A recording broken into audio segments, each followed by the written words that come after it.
쌍방울 대북 송금 사건은 검찰에 의해 하나부터 열까지 완전히 조작된 사건이라는 의심이 점점 그것이 진실이라는 것이 확인되고 있습니다. 어제 우리 당 전용기, 김동아원, 서민석 변호사 등이 긴급 기자회견을 열고 쌍방울 대북 송금 사건 담당 검사와의 통화 내용이 담긴 음성 파일을 공개했습니다. 이 음성 파일에는 해당 검사가 이화영 변호인에게 했다는 걸 그대로 한번 읽어보겠습니다. 이재명 씨가 완전히 주범이 되고 이 사람이 종범이 되는 식의 자백이 있어야 저희가 그거를 할 수가 있고, 그것이 뭡니까? 궁금합니다. 공익제보자니 이런 것들도 저희가 다 해볼 수가 있고, 이건 또 뭔 내용이죠? 그 다음에 보석으로 나가는 거라든지 검사들이 마음대로 보석해 줄 수 있나 보죠? 추가 영장을 안 한다든지 이럴 수 있습니까? 이게 참 이런 게 다 가능해지는 건데 이렇게 되어 있습니다. 이게 뭡니까? 우리가 윤석열 검찰 독재 정권 치하에서 항상 얘기했던 것이 있는 것을 없는 것으로, 없는 것을 있는 것으로 만드는 조작 기소하는 거 아니냐 하는 부분을 내내 우리가 비판했는데 이것이 사실이구나, 그렇겠구나, 검사의 생생한 음성을 들으면서 우리가 의심하고 비판했던 것이 맞았네, 이런 생각을 할 수밖에 없습니다. 이런 검사 다시는 대한민국 검사 집단에서 존재하지 못하도록 퇴출해야 되지 않겠습니까? 검찰의 민낯을 봅니다. 우리 저기 서영교 전 최고님 리액션이 아주 좋으신데요. 이재명 대표 시절 저도 최고위원이었고 서영교 의원도 최고위원인데 우리가 항상 그랬습니다.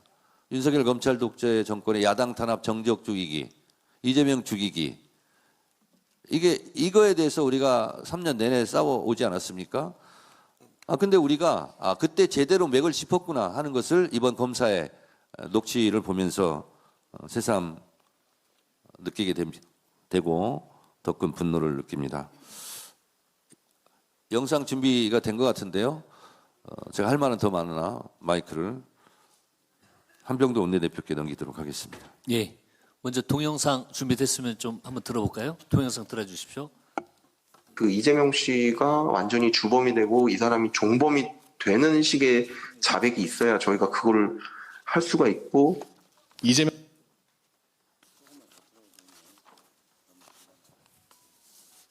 공익제보자니 이런 것들도 저희가 다 해볼 수가 있고, 그 다음에 그 보석으로 나가는 거라든지 추가 영장을 안 한다든지 이런 게 다 가능해지는 건데. 이전 부지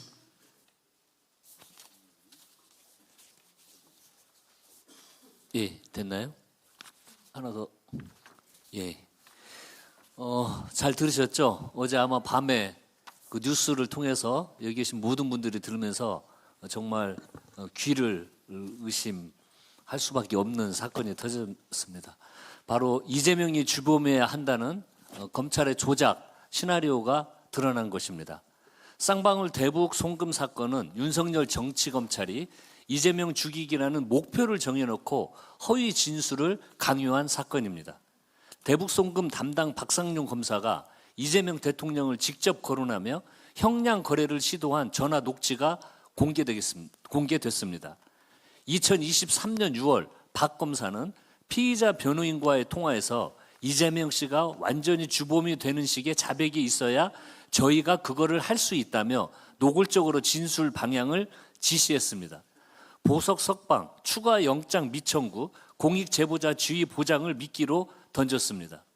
이화영 전 부지사가 폭로한 연어 술파티 진술 세미나 의혹의 핵심 당사자가 바로 이 박상용 검사입니다.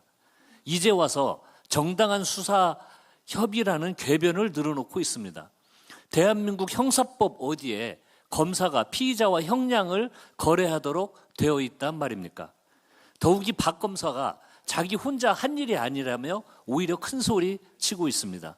검사 개인을 넘어서 수사팀 전체, 나아가 정권 차원의 조직적 정적 사냥이 있었음을 스스로 인정하는 꼴입니다. 민주당은 국정조사를 통해 쌍방울 대북송금 사건을 포함한 정치검찰 조작기소 의혹을 성역 없이 파헤치도록 하겠습니다. 박상영 검사를 비롯한 조작 수사팀을 증언대에 세울 것입니다. 민주당은 오늘부터 온라인 윤석열 정치검찰 조작기소 제보센터를 운영합니다. 검찰의 회유와 협박으로 눈물을 흘린 국민의 목소리를 직접 듣고 대한민국 사법정의를 바로 세우겠습니다.